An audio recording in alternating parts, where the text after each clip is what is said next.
Hey folks, Ben France here.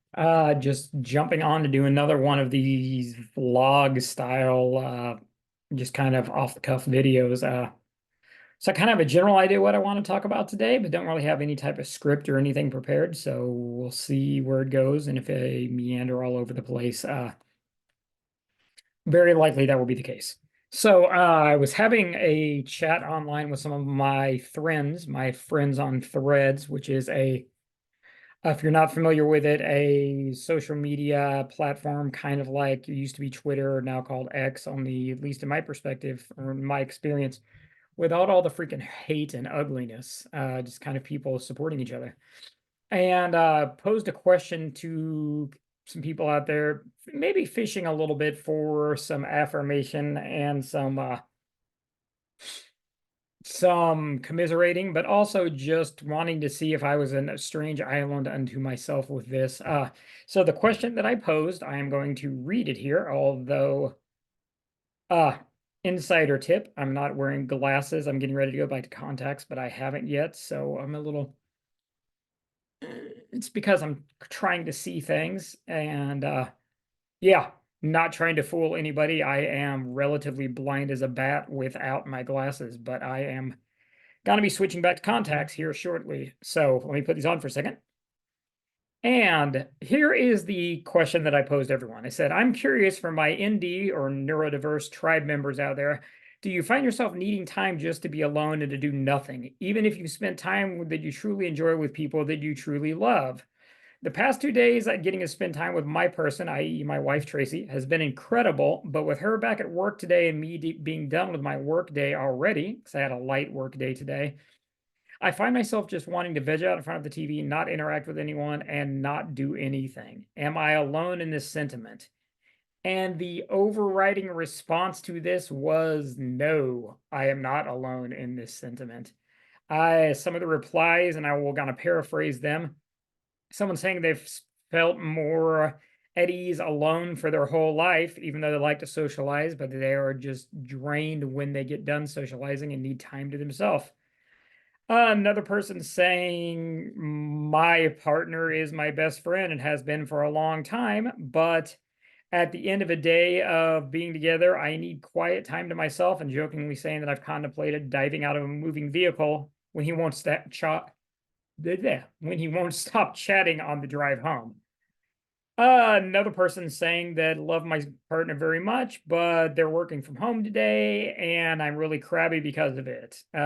So the general sentiment there is, and I'm taking these back off because I like what I look like much better without glasses. Feel free to comment on that.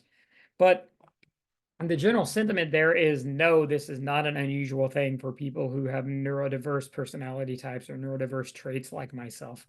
If you watched the video last week, I talked about anxiety a little bit and talked about ADHD a little bit. And I believe I did anyway. Once again, it's been a week and these are completely, we're making them up as we go along. But I'm pretty sure I've talked about that on here before.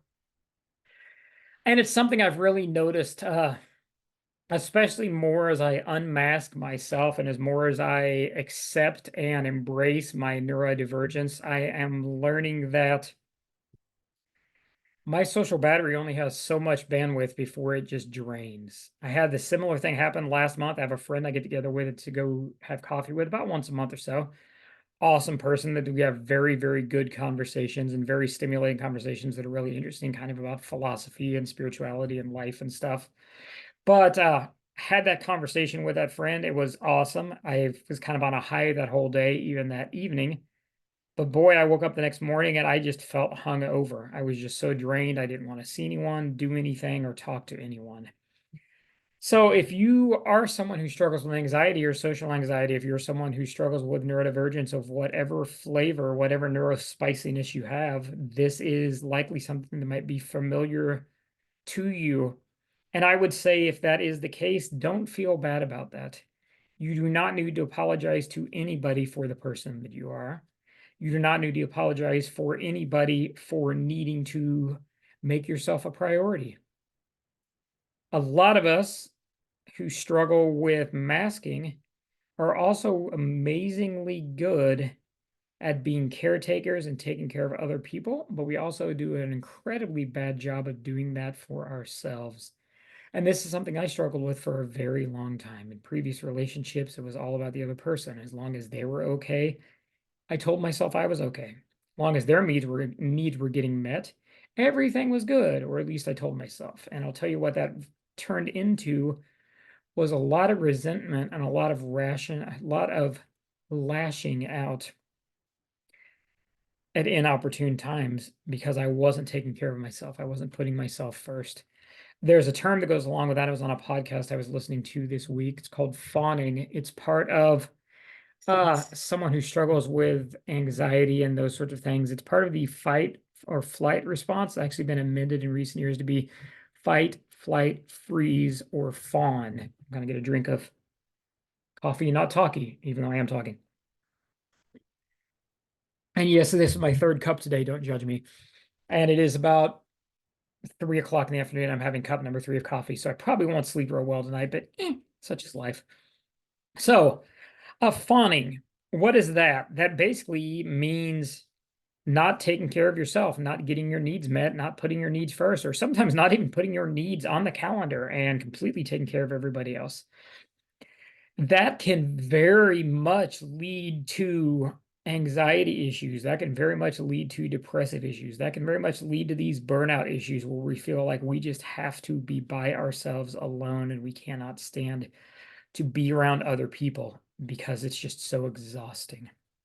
A big part of that comes from not asking for what we need or not taking control of a situation to get what we need and to get that met.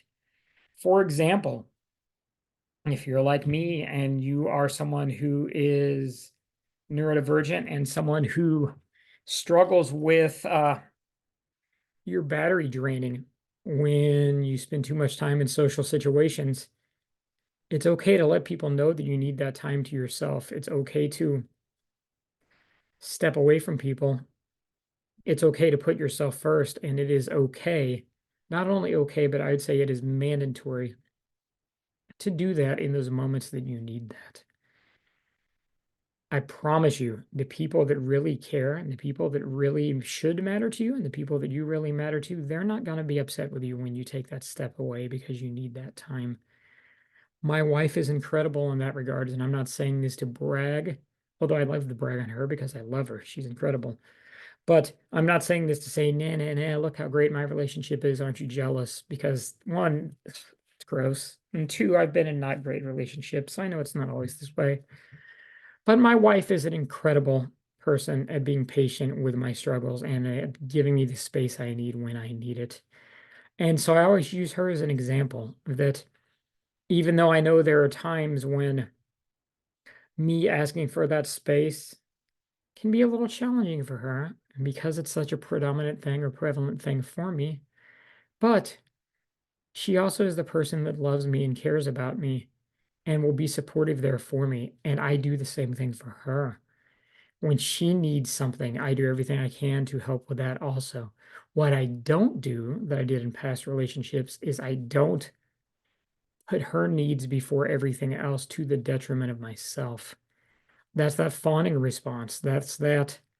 What do you want to do tonight? Oh, I don't know. Whatever you want to do. What do you want to get for dinner? Oh, whatever you want to eat. And then your partner says, okay, let's go have Mexican food. And inside your brain's going, oh God, we had Mexican food 5 times last week. If I eat Mexican food again, I'm going to turn into a fucking taco. But you go, okay, that sounds good. That stuff doesn't go away. You don't lose that over time. You don't, if you're like me, and if you're like a lot of people who farm like this, what you do is you kind of file that away in the back of your head. And you tell yourself, it doesn't matter.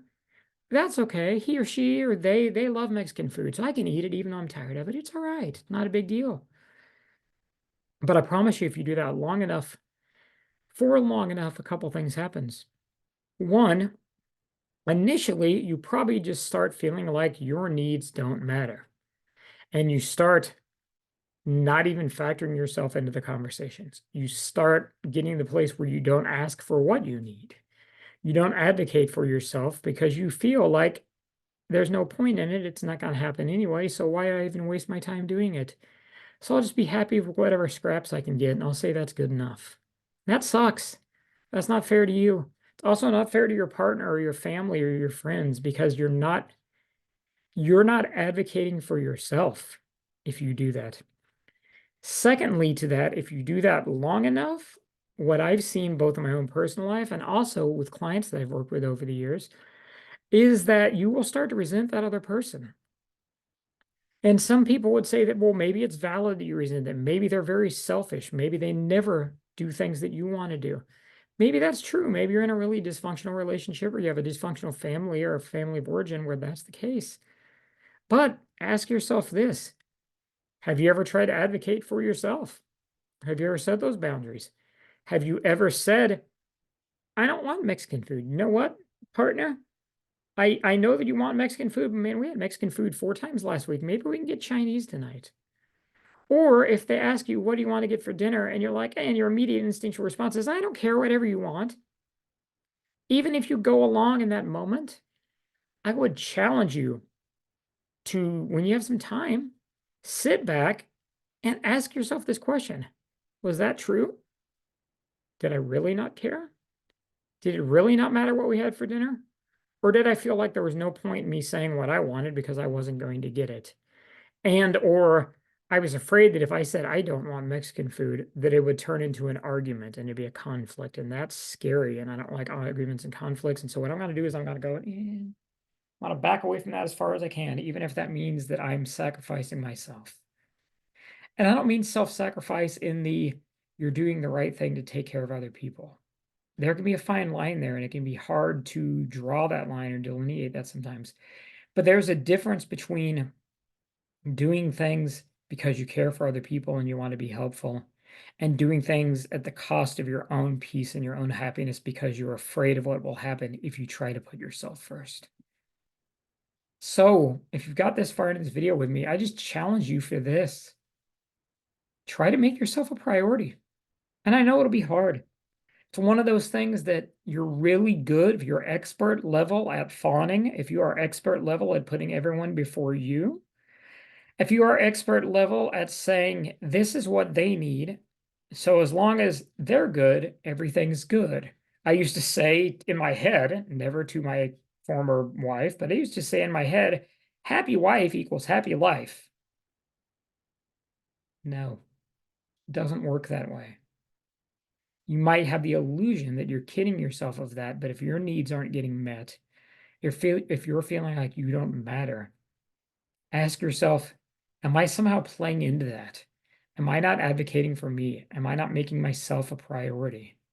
What would I do if this was my family member? What would I do if this was my best friend and they were in a relationship and I heard them constantly deferring to the other person and we'd had conversations about how they really don't like Mexican food, or they really want their partner to go to a concert with them, or they really want their partner to stay at home with them, but they never advocate for that. And anytime their partner pushes back, they go, okay, and they just kind of fawn and they fall back to doing whatever the other person wants. If this is someone that you really love and that you really cared about, what would you tell them? Would it be okay for them to do that? I know for me, it wouldn't. I wouldn't want to see anybody that I care about be put in that type of situation to where they feel that way. And that includes putting themselves in that situation. So if you feel that same way, if you wouldn't want to see a friend or a family member or someone you love do that to themselves, why are you doing that to you? Why is that okay? Because it shouldn't be. That being said, I'm going to jump off here for now. I'm going to try to do these kind of ad hoc vlogs like once a week.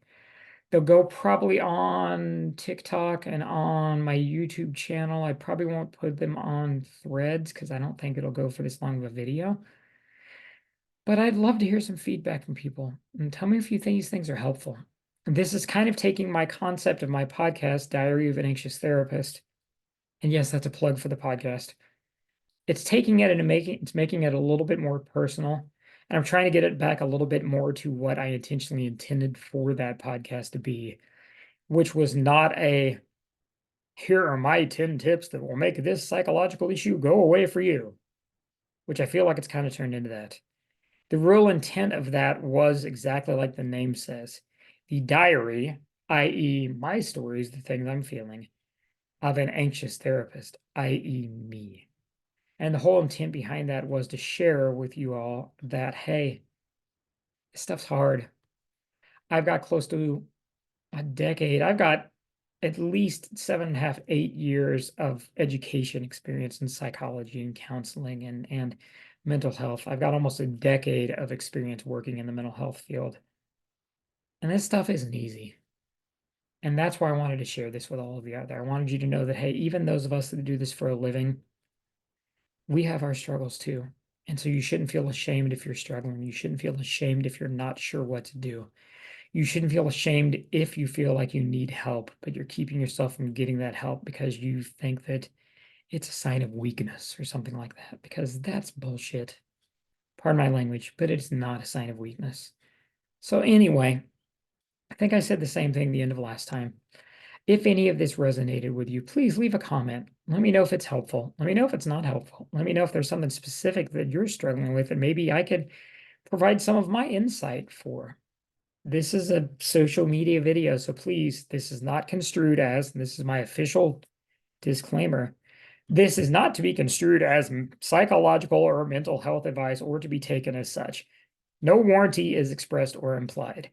In other words, meaning I'm just a guy on the other side of the video screen. And while some of what I say may resonate with you, and I hope some of it's helpful, I don't know you, so I can't know if it's going to be helpful. I hope it is. I hope you're doing well out there. It's 2024. We're 4 days into a new year. That's exciting. That's scary. But that does mean we have new possibilities. We have 361 more days in this year to make different choices and to make our lives head in a different direction if we don't feel like they're heading in the right direction. So I hope that you find the strength and the courage to do that. So I always sign off on everything I do. People who know me are going to go, at this point. But I mean it. I wish you nothing but peace, love, and happiness. Take care, everyone.